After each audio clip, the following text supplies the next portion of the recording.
ನಮಸ್ಕಾರ ವೀಕ್ಷಕರೇ, ನಾನು ಇವತ್ತು ಕೆಳದಿ ರಾಮೇಶ್ವರ ದೇವಸ್ಥಾನಕ್ಕೆ ಬಂದಿದ್ದೀನಿ. ಇದು ಸಾಗರದಿಂದ 6 ಕಿಲೋಮೀಟರ್ ದೂರದಲ್ಲಿದೆ. ಇದು 15ನೇ ಶತಮಾನದ ದೇವಸ್ಥಾನ. ಇದನ್ನು ಕೆಳದಿಯ ಚೌಡಪ್ಪ ನಾಯಕ ಎಂಬುವರು ಕಟ್ಟಿದ್ದು. ಈ ದೇವಸ್ಥಾನದ ಶಿಲ್ಪಿ ಶೈಲಿ ಡ್ರಾವಿಡನ್ ಸ್ಟೈಲಲ್ಲಿದೆ.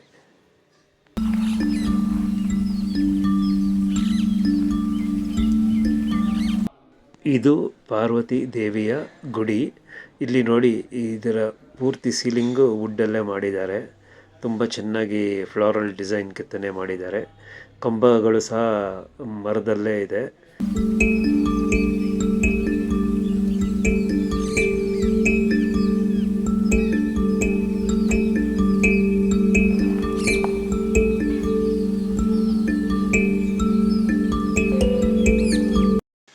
ಇಲ್ಲಿ ನಾವು ಪಾರ್ವತಿ ದೇವಿಯನ್ನು ನೋಡಬಹುದು.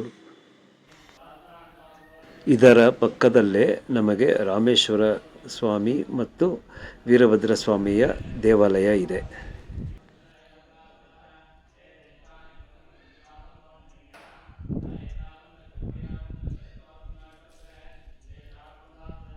ಇಲ್ಲಿ ಒಂದು ವಿಶೇಷವಾದ ನಾವು ಗರುಡಗಂಬ ನೋಡಬಹುದು.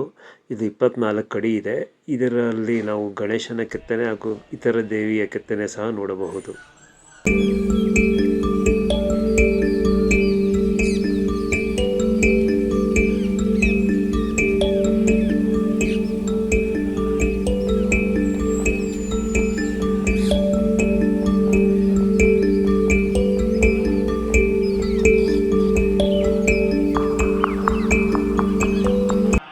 ಇದು ವೀರಭದ್ರ ಸ್ವಾಮಿಯ ಗುಡಿ. ಈ ಗುಡಿಯ ವಿಶೇಷತೆ ಏನೆಂದರೆ, ನಮಗೆ ಈ ದೇವಸ್ಥಾನದ ಸೀಲಿಂಗಲ್ಲಿ ಹಲವಾರು ಸುಂದರವಾದ ಕೆತ್ತನೆ ನೋಡಬಹುದು.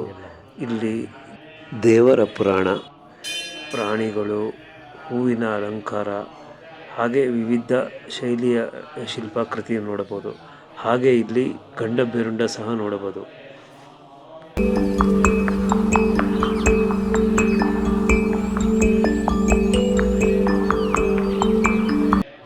ಈ ಗಂಡ ಬೇರುಂಡ 2 ತಲೆಯ ಪಕ್ಷಿ. ಇದು ಶಕ್ತಿಯ ಸಂಕೇತವಾಗಿತ್ತು ಮತ್ತು ಇದು ವಿಜಯನಗರ ಕಾಲದಲ್ಲಿ ಅವರ ಎಂಬ್ಲಮ್ ಸಹ ಆಗಿತ್ತು.